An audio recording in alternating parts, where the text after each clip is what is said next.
Good morning, students. Today we'll read lesson 15th of our English narrator book, that is his first flight, means uski pehli udan. So now let's start. The young seagull was alone on his ledge. His two brothers and sister had already flown away the day before. अब क्या है कि young seagull है, seagull means समुद्री पक्षी है जो कि लेज के ऊपर अकेला था. Ledge means a horizontal shelf on a cliff. ये जो क्लिफ है इसके ऊपर ये जो हॉरिजेंटल शेल्फ है इसको क्या बोलते हैं, लेज. उसके दो जो ब्रदर्स हैं और सिस्टर थी एक, वो एक दिन पहले ही उड़ चुके थे. He had been afraid to fly with them. वो उनके साथ उड़ने से डर रहा था. Somehow, when he had taken a little run forward to the brink of the ledge and attempted to flap his wings, and he became freed.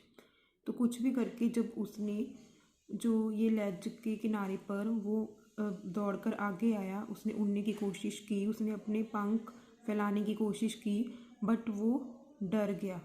The sea stretched down beneath, and it was such a long way down, miles down. ये जो सी था, ये जो समुद्र था, वो नीचे काफ़ी गहराई तक, मीलों नीचे तक ये गहरा था, दूर दूर तक फैला हुआ था. तो इसलिए वो डर गया था और वो उड़ नहीं पाया. He felt certain that his wings would never support him, so he bent his head and ran away back to the little hole under the ledge where he slept at night. अब क्या है, उसको अब भी उसने महसूस किया कि मैं तो बिल्कुल उड़ ही नहीं पाऊँगा, मेरे जो पंख है वो मुझे कभी सपोर्ट नहीं करेंगे उड़ने के लिए. और सो उसने अपना सर झुकाया और वो वापस उसकी लेज की तरफ भागा. यहाँ पर वो नीचे पहले एक रात सोया हुआ था. Each of his brothers and his little sister ran to the brink, flapped their wings and flew away. उसके सारे ब्रदर और जो उसकी छोटी सिस्टर थी उसने भी वो भी भागकर किनारे तक आए, उन्होंने अपने पंख फैलाए और वो उड़ गए. He failed to muster up courage to take the plunge. His mother and father had come around, calling to him shrilly, threatening to let him starve unless he flew away, but for the life of him he could not move. अब क्या था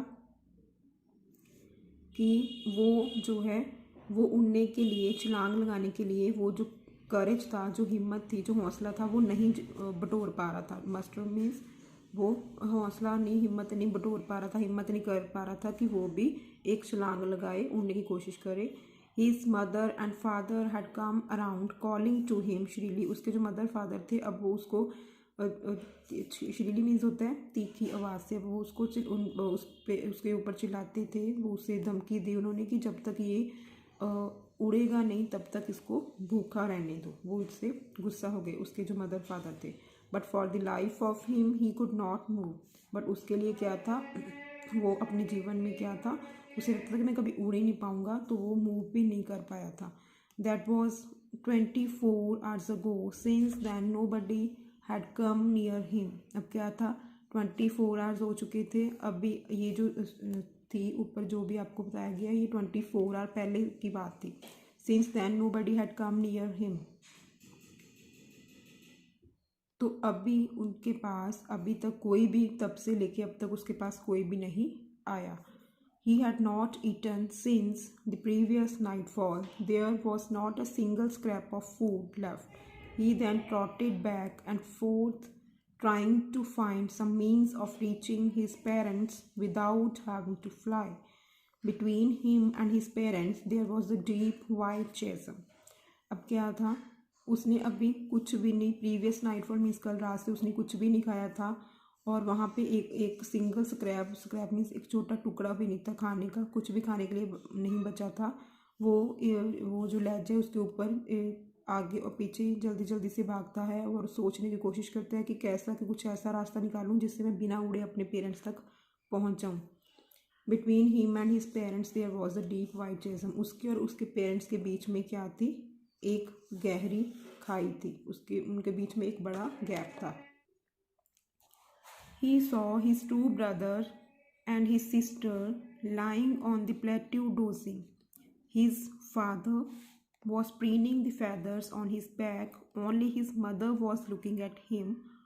Now and again she tore at a piece of fish that lay at her feet and then scraped each side of her beak on the rock. The sight of the food maddened him.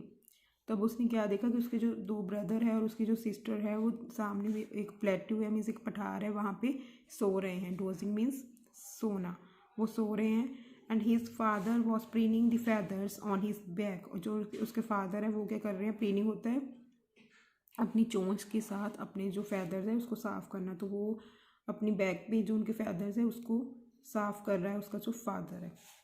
Only his mother was looking at him. सिर्फ उसकी जो mother है वो उसकी तरफ देख रही है और वो बार बार क्या कर रही है, जो फ़िश का एक टुकड़ा है उसको चीर फाड़ रही है और वहाँ पे अपने फीट पे वो रख लेती है. And then scraped each side of her beak on the rock. और फिर वो जब स्क्रैप होता है वो घिसना, वो बार बार फिर अपनी बीक को रॉक के साथ दोनों साइड पर वो अपनी जो चोंच है उसको घिसती है साफ़ करने के लिए.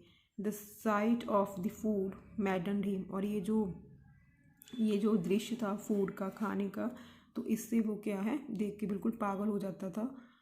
वो बिल्कुल पागल हो गया, बिल्कुल बौखला गया. He uttered a low cackle. His mother cackled too and looked over at him. अब वो धीरे से कैकल में जैसे कि पक्षी बोलते हैं तो वो धीरे से कुछ बोला और उसकी मदर अभी आगे से कुछ बोली और उसकी तरफ देखने लगी. गा गा गा he cried begging her to bring him over some food. अभी वो क्या है, वो वैसे अपनी भाषा में बोलता है गा गा गा, वो चिल्लाता है और भीख मांगता है, फूड के लिए रिक्वेस्ट कर रहा है कि मुझे फूड दो. Gaul, she screamed back, but he kept calling, and after a minute or so, he uttered a joyful scream. His mother had picked up a piece of the fish and was flying across to him with it. अब क्या है, वो भी वापस उस पर चिल्लाती है और फिर वो उसको कहती रहती है, वो उसको कहता रहता है फूड के लिए. और आफ्टर अ मिनट और सो ही अटर जॉयफुल स्क्रीम. और कुछ मिनट के बाद उसने क्या किया, 1 मिनट के बाद उसने वो एक खुशी से कुछ चिल्लाया जब उसकी मदर जो है उसने कुछ फिश का टुकड़ा उठाया और वो उसकी तरफ उड़ के आ रही थी. He leaned out eagerly tapping the rock with his feet trying to get nearer to her. अब क्या है, वो झुका बड़ी उत्सुकता के साथ और रॉक के ऊपर टैपिंग मतलब कि थपथपाता हुआ अपने पैरों से वो आगे बढ़ रहा है, उसकी तरफ आने की कोशिश कर रहा है. But when she was just opposite him, she halted, her legs hanging near her wings, motionless, the piece of fish in her beak almost within reach of his beak. But जब वो बिल्कुल उसके ऑपोजिट आ जाती है, जब वो उसके पास आ जाता है बिल्कुल, तो अचानक से वो अपनी लेग्स को रोक लेती है. उसके पास जाने से वो अपनी जो बिल्कुल विंग्स को मोशनलेस कर लेती है, गतिहीन कर लेती है. और जबकि जो फ़िश का जो टुकड़ा होता है बिल्कुल उस पक्षी की पहुँच में ही होता है वो, तो वो अपने आप को रोक लेती है उसकी मदर उसके पास जाने से. जब वो बिल्कुल पास आके वो रुक जाती है.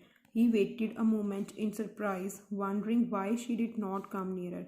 तो अभी वो बिल्कुल वेट 1 मिनट के लिए, वो एक पल के लिए वेट करता है और वो हैरान हो रहा है कि क्यों उसकी मदर उसके पास नहीं आई, क्यों वहाँ पर वो इतनी पास आके रुक गई.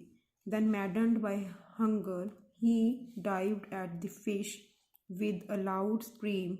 He fell outwards and downwards into space. अब क्योंकि वो एक रात से भूखा है तो वो बिल्कुल बौखलाया हुआ है भूख से, हंगर मीन्स भूख, और वो इसीलिए वो फिश के ऊपर झपटा मारता है.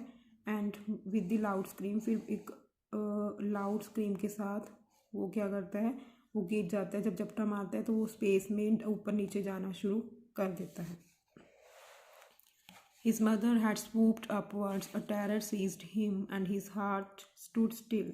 He could hear nothing, but it only lasted a moment. The next moment he felt his wings spread outwards. He could feel the tips of his wings cutting through the air. He was not falling now and he was no longer afraid. तो उसके बाद उसकी जो mother है एकदम से उसके ऊपर झपटा मारती है. एंड अब उसका जो है, जब उसकी मदर भी एकदम से उड़ती है तो वो भी जब वो स्पेस में ऊपर नीचे जा रहा है तो बिल्कुल डरा हुआ है. उसका जो हार्ट है बिल्कुल रुका हुआ है और वो कुछ भी सुन नहीं पा रहा है. But it lasted a moment, but जल्द ही अगले ही पल ये ख़त्म हो जाता है. और नेक्स्ट मोमेंट उसके जो वो विंग्स हैं उसने वो महसूस करता है कि उसके विंग्स जो है वो फैल गए हैं, और अब जो उसके विंग्स की जो उसके पंखों की जो टिप्स हैं वो हवा को काटते हुए आगे बढ़ रहे हैं। And he was not falling now, और अब वो गिर भी नहीं रहा है। He was no longer afraid, और वो अब डर भी नहीं रहा है। He uttered a joyous scream, तो वो खुशी से चिल्लाया। ही सोड हाई, वो ऊपर ऊपर उड़ता गया। And then he completely forgot that he had not always been able to fly, and commenced himself to dive, soar, curved, shrieking shrilly. तो अब क्या है, वो बिल्कुल ही भूल गया है कि वो कभी उड़ भी नहीं पाता था, और अब उसने क्या है, बिल्कुल तेज़ी से उसने उड़ना, छलांगे लगाना, इधर उधर अच्छे से अब उसने क्या है, ऊंची आवाज़ में वो उड़ पा रहा है, अच्छे से उसने उड़ना शुरू कर दिया है। ओके जी। And this was written by Liam O फ्लाटी.